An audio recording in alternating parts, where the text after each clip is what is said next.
بسم اللہ الرحمن الرحیم نحمدہ ونصلی علی رسولہ الکریم اما بعد۔ محترم ناظرین، السلام علیکم ورحمۃ اللہ وبرکاتہ۔ حضرت سیدنا ابو ذر غفاری رضی اللہ عنہ کا اسلام۔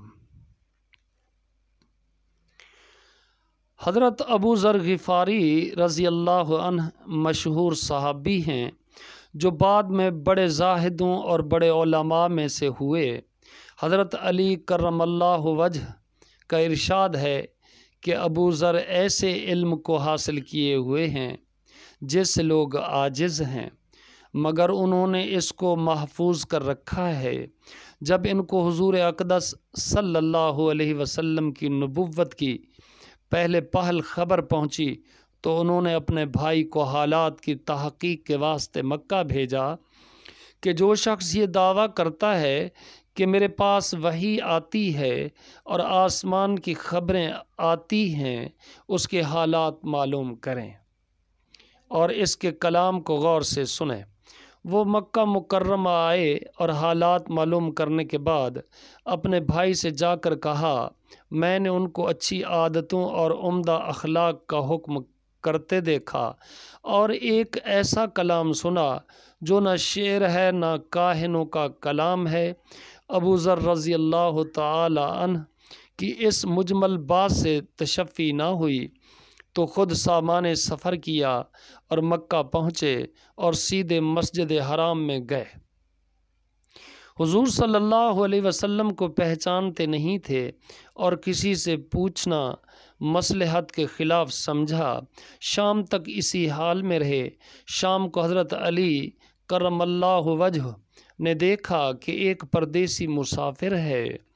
مسافروں کی، غریبوں کی، پردیسیوں کی خبر گیری، ان کی ضرورتوں کا پورا کرنا ان حضرات کی گھٹی میں پڑا ہوا تھا، اس لیے ان کو اپنے گھر لے آئے، میزبانی فرمائی، لیکن اس کے پوچھنے کی کچھ ضرورت نہ سمجھی کہ کون ہو، کیوں آئے ہو۔ مسافر نے بھی کچھ ظاہر نہ کیا۔ صبح کو پھر مسجد میں آ گئے اور دن بھر اسی حال میں گزرا کہ خود پتہ نہ چلا اور دریافت کسی سے کیا نہیں۔ غالباً اس کی وجہ یہ ہوگی کہ حضور صلی اللہ علیہ وسلم کے ساتھ دشمنی کے قصے بہت مشہور تھے۔ آپ کو اور آپ کے ملنے والوں کو ہر طرح کی تکلیفیں دی جاتی تھیں۔ ان کو خیال ہوا کہ صحیح محال معلوم نہیں ہوگا اور بدگمانی کی وجہ سے مفت کی تکلیف علیحدہ رہی۔ دوسرے دن شام کو بھی حضرت علی رضی اللہ تعالی عنہ کو خیال ہوا کہ پردیسی مسافر ہے، بظاہر جس غرض کے لیے آیا ہے وہ پوری نہیں ہوئی، اس لیے پھر اپنے گھر لے گئے اور رات کو کھلایا سلایا، مگر پوچھنے کی اس رات بھی نوبت نہ آئی۔ تیسری رات کو پھر یہی صورت ہوئی تو حضرت علی رضی اللہ عنہ نے دریافت کیا کہ تم کس کام کے لیے آئے ہو، کیا غرض ہے؟ تو حضرت ابو ذر رضی اللہ عنہ نے اول ان کو قسم اور عہد و پیمان دیے اس بات کے کہ وہ صحیح بتائیں۔ اس کے بعد اپنی غرض بتلائی۔ حضرت علی کرم اللہ وجہ نے فرمایا کہ وہ بے شک اللہ کے رسول ہیں صلی اللہ علیہ وسلم، اور صبح کو جب میں جاؤں تو تم میرے ساتھ چلنا، میں وہاں تک پہنچا دوں گا، لیکن مخالفت کا زور ہے، اس لیے راستہ میں اگر مجھے کوئی شخص ایسا ملا جس سے میرے ساتھ چلنے کی وجہ سے تم پر کوئی اندیشہ ہو تو میں پیشاب کرنے لگوں گا یا اپنا جوتا درست کرنے لگوں گا، تم سیدھے چلے چلنا، میرے ساتھ ٹھہرنا نہیں جس کی وجہ سے تمہارا میرا ساتھ ہونا معلوم نہ ہو۔ چنانچہ صبح کو حضرت علی کرم اللہ وجہ کے پیچھے پیچھے حضور نبی اکرم صلی اللہ علیہ وسلم کی خدمت میں پہنچے۔ وہاں جا کر بات چیت ہوئی، اسی وقت مسلمان ہو گئے۔ حضور اقدس صلی اللہ علیہ وسلم نے ان کی تکلیف کے خیال سے فرمایا کہ اپنے اسلام کو ابھی ظاہر نہ کرنا، چپکے سے اپنی قوم میں چلے جاؤ، جب ہمارا غلبہ ہو جائے اس وقت چلے آنا۔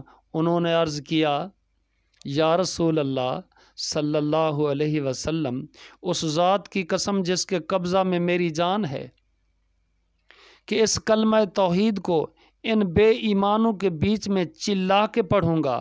چنانچہ اسی وقت مسجد حرام میں تشریف لے گئے اور بلند آواز سے اشہد اللہ الہ الا اللہ و اشہد ان محمد الرسول اللہ پڑھا۔ پھر کیا تھا، چاروں طرف سے لوگ اٹھے اور اس قدر مارا کہ زخمی کر دیا، مرنے کے قریب ہو گئے۔ حضور صلی اللہ علیہ وسلم کے چچا حضرت عباس رضی اللہ عنہ، جو اس وقت تک مسلمان بھی نہیں ہوئے تھے، ان کے اوپر بچانے کے لیے لیٹ گئے اور لوگوں سے کہا، کیا ظلم کرتے ہو؟ یہ شخص قبیلہ غفار کا ہے اور یہ قبیلہ ملک شام کے راستے میں پڑتا ہے، تمہاری تجارت وغیرہ سب ملک شام کے ساتھ ہے، اگر یہ مر گیا تو شام کا جانا آنا بند ہو جائے گا۔ اس پر ان لوگوں کو بھی خیال ہوا کہ ملک شام سے ساری ضرورتیں پوری ہوتی ہیں، وہاں کا راستہ بند ہونا مصیبت ہے، اس لیے ان کو چھوڑ دیا۔ دوسرے دن پھر اسی طرح انہوں نے جا کر با آواز بلند کلمہ پڑھا اور لوگ اس کلمہ کے سننے کی تاب نہ لا سکتے تھے، اس لیے ان پر ٹوٹ پڑے۔ دوسرے دن بھی حضرت عباس رضی اللہ عنہ نے اسی طرح ان کو سمجھا کر ہٹایا کہ تمہاری تجارت کا راستہ بند ہو جائے گا۔ شیخ الحدیث رحمہ اللہ فائدہ میں لکھتے ہیں، حضور صلی اللہ علیہ وسلم کے اس ارشاد کے باوجود کہ اپنے اسلام کو چھپاؤ، ان کا یہ فعل حق کے اظہار کا ولولہ اور غلبہ تھا کہ جب یہ دین حق ہے تو کسی کے باپ کا کیا اجارہ ہے جس سے ڈر کر چھپایا جائے، اور حضور صلی اللہ علیہ وسلم کا منع فرمانا شفقت کی وجہ سے تھا کہ ممکن ہے تکالیف کا تحمل نہ ہو، ورنہ حضور صلی اللہ علیہ وسلم کے حکم کے خلاف صحابہ رضی اللہ عنہم کی یہ مجال ہی نہ تھی۔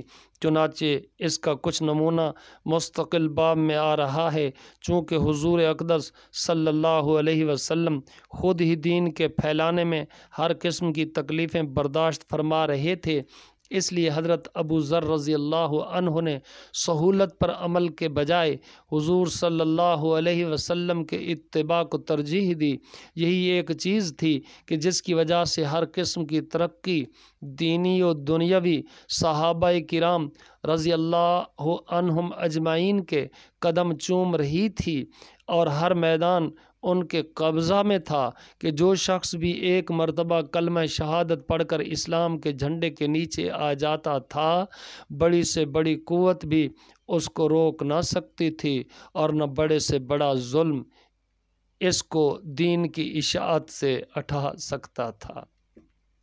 اللہ پاک ہمیں ان بزرگوں یعنی صحابہ کرام کے نقش قدم پر چلنے کی توفیق بخشے، ہماری غلطیوں کو معاف کرے، ہمارے گناہوں کو